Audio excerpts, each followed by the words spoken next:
Waalaikumsalam warahmatullahi wabarakatuh. Kan untuk memahami pertemuan kita hari ini, kita awali dengan menyanyikan lagu Indonesia Raya dipimpin oleh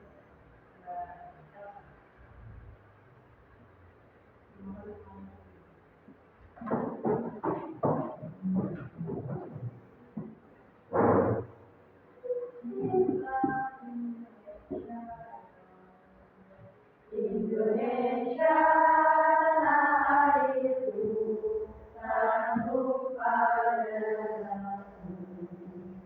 Di sanalah aku berdiri dari bangku ibuku. Indonesia bangsaku, bangsa dan tanah airku. Marilah kita bersatu, Indonesia bersatu. Hiduplah tanahku, hiduplah negeriku, bangsaku, rakyatku semuanya. Berubah jiwanya, berubah badannya untuk Indonesia Raya.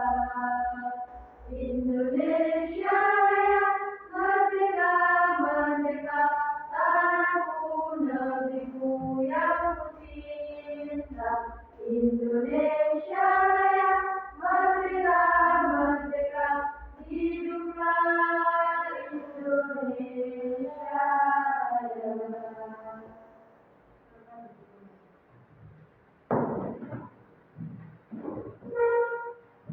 Gimana kabar kalian hari ini? Semoga sehat dan baik. Masuk semua ya. Tapi sebelumnya saya absen dulu.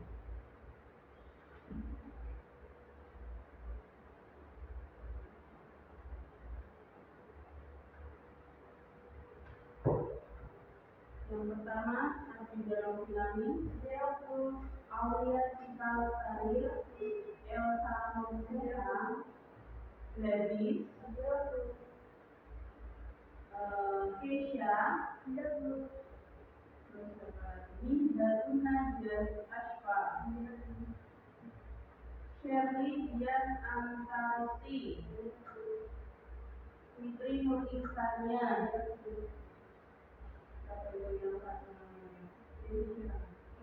Lisha Najar Pratama.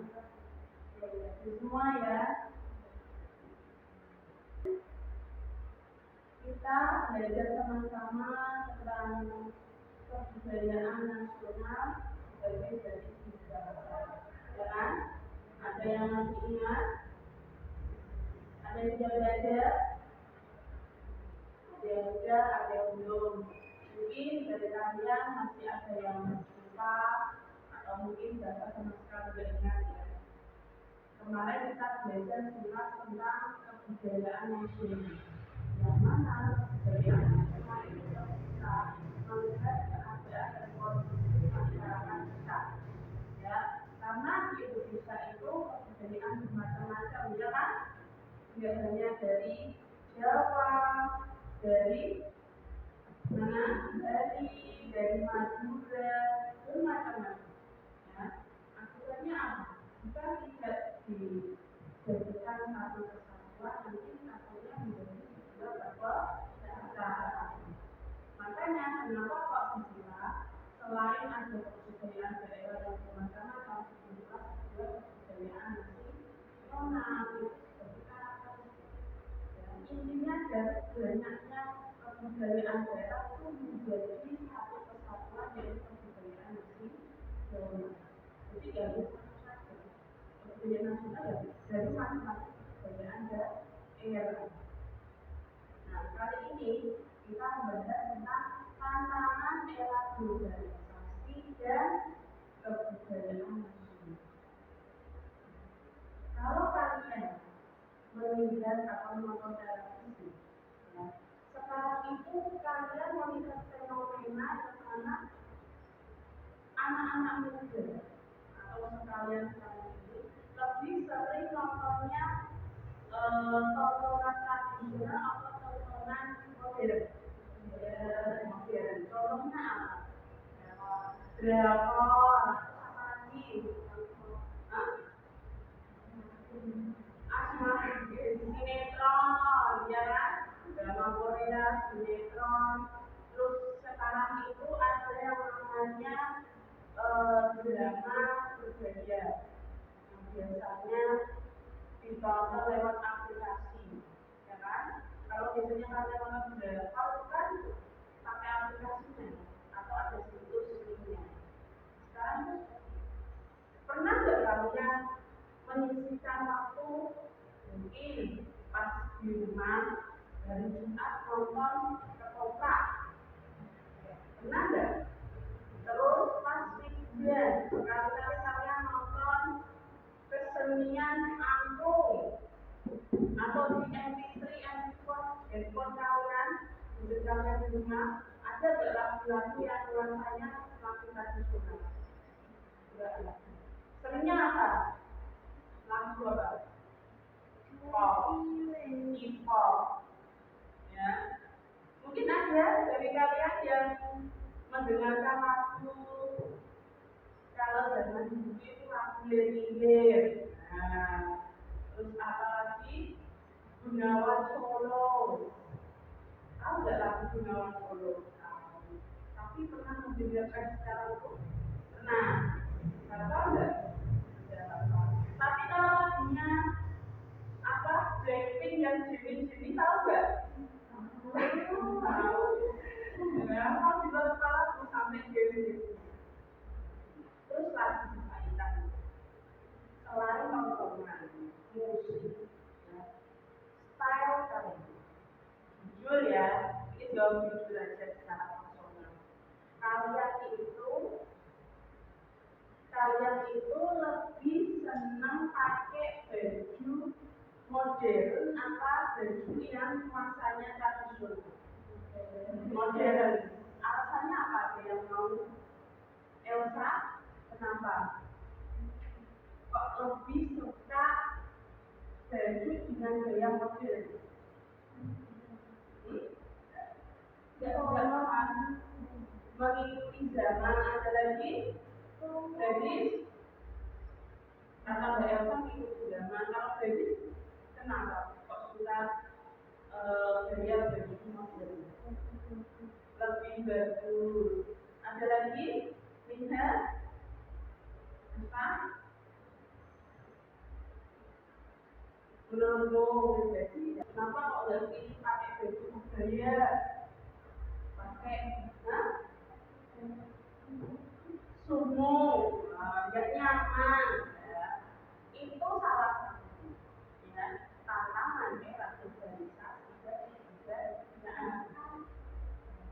karena dari generasi muda saja menganggap tradisional itu tidak mengikuti zaman, ya. Terus kurang enak dipandang dan tidak dipandang. Kalau kita melihat, kalian pernah lihat itu nggak resepsi keraton Jogja?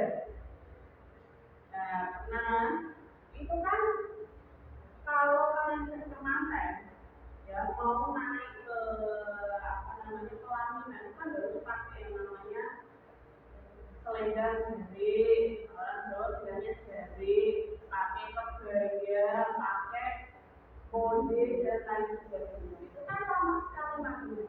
Sedangkan kalau di era globalisasi, era globalisasi ini memakai baju kan yang dipakai itu kan yang simpel-simpel, ya.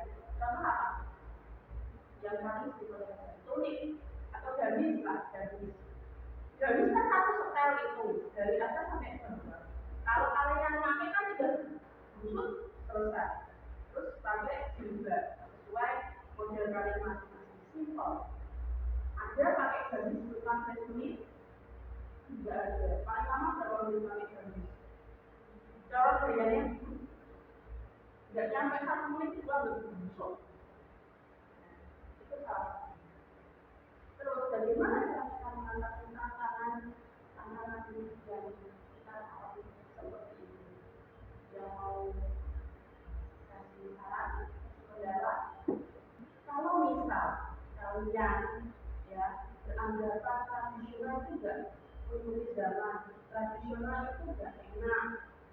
nyaman, nggak bagus.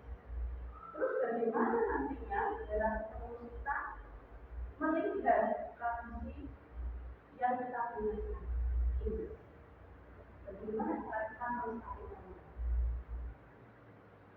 Dengan cara apa? Misal, ya, kemarin kan kita memperingati dari apa? Kartini. Satu hari full itu yang saya lihat di pinggir jalan, ya, di sepanjang jalan banyak sekali ibu anak-anak sampai bangga memakai yang namanya kebaya. Jadi itu kan salah satu ciri sikap masyarakat kita mempertahankan budaya. Bahwa warga Indonesia itu punya yang namanya baju kebanggaan, yaitu gaya. Nah itu salah satunya memperingati hari khusus untuk menggunakan sebuah kebudayaan daerah atau namanya atau tren tradisional yang lebih kita bawa dari kita jaga sampai sekarang. Misal kalian nggak mau pakai kebaya, ya, yang laki-laki nggak mau pakai yang namanya apa? Misalnya di Jawa, beskap, ya kan? Terus sekarang itu kan sedang tren kalau menikah itu pakai baju yang simpel, seperti KUA, ya kan? Terus bahkan sekarang ini lagi tren gaya-gaya ala Malaysia. Itu kan banyak menggeser kebudayaan, terutama kebudayaan daerah kita sendiri. Dimulai dari kami, ya, kalian harus bisa menjaga yang namanya kebudayaan nasional atau kebudayaan daerah sendiri. Harus cinta Indonesia, ya, dari luar maupun dalam. Oke, boleh kalian ngefans yang namanya boyband luar negeri. Tapi kalian ya jangan lupa, ya, ada loh penyanyi asli tradisional di Jawa yang suaranya lebih bagus daripada boyband dan boyband. Siapa? Ada nggak? Gigi Kempot ada. Nah, tapi viral itu kan judulnya. Itu kan asli dari orang Indonesia itu sendiri. Ada lagi yang kita maksudnya jangan gengsi. Apa-apa sudah mudah, ya. Kita tinggal modifikasi saja. Apakah itu termasuk cara kita untuk melestarikan budaya? Contoh, kalian memakai seragam batik. Batik itu aslinya budaya yang diwariskan oleh leluhur Jawa. Karena dimotif, berarti itu tidak hanya dipakai untuk pelajaran saja, ternyata bisa dipakai untuk sekolah. Ya, itu contoh salah satu modifikasi. Ada lagi nggak? Tampil, dulu itu nggak ada. Di Arab itu nggak ada tampil. Ada yang hanya di Indonesia. Itu merupakan modifikasi yang mana pada saat Wali Sembilan, Wali Songo, ya, menegakkan agama itu ingin apa namanya memanusiakan manusia-manusia yang belum sepenuhnya, makanya dikombinasikan, ya.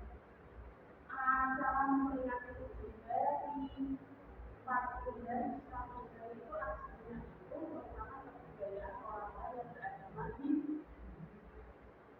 Makanya kenapa sampai ada tahlilan sampai 7 hari, 3 hari ya, 3 hari, 7 hari, bahkan sampai memperingati 40 hari, 100 hari, 1000 hari, bahkan sampai haul tiap tahun. Itu karena tinggalan dari Palsong dalam sejarah agama. Biar tidak sama, kalian sendiri loh, ya, diajari untuk sekolah. Itu kan nggak frontal ibu kalian, ibu kalian bayi kalian langsung sekolah kan, ada umurnya sendiri loh. Sekolah beberapa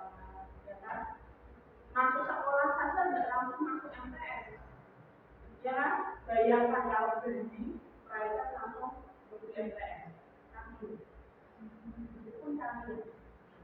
Makanya kalian itu dididik kenapa kok di TK biar tahu caranya bersosialisasi, di SD biar tahu caranya kalian belajar dengan penuh sehari itu bagaimana. Makanya SD-nya cuma satu, ya, di kelas itu dibeli dan nanti MTS ya 1 hari bisa 3 sampai 4 sampai sini sudah paham semuanya? Ya, jadi bisa kita pahami bersama bahwa kebudayaan itu tidak serta-merta langsung menempel di jadi bahasa itu. Ada prosesnya yang sama. Jadi mulai zamannya pun juga berbeda. Makanya tidak kita sebagai yang melatih perhati semuanya kita.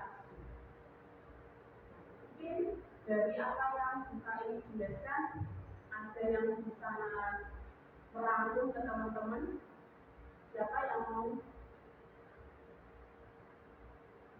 Oh, Mbak Putri, ya, silakan. Yang jelas Mbak Putri. Yang keras.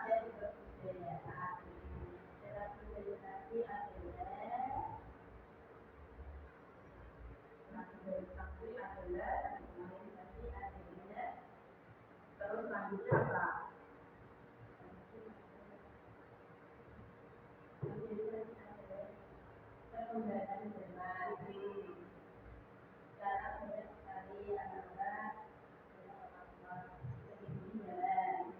Boleh cerita sampai pakaian.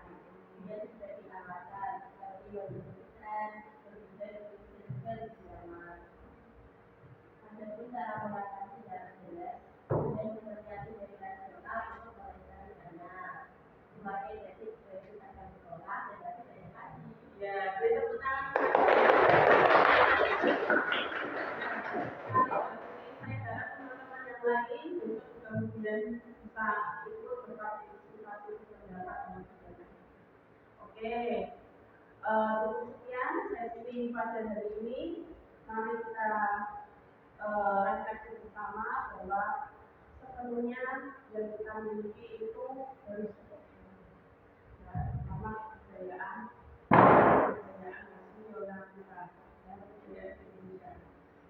Karena sebagai anak-anak ya, khususnya anak-anak Sipara punya banyak sekali kebudayaan yang harus kalian jaga dan harus kalian lestarikan. Ya, jangan lupa belajar. Yang kita tutup dengan bacaan hamdalah bersama. Alhamdulillahirabbil alamin. Untuk sekian dari saya, selanjutnya saya mohon maaf. Wassalamualaikum warahmatullahi wabarakatuh. Waalaikumsalam warahmatullahi wabarakatuh.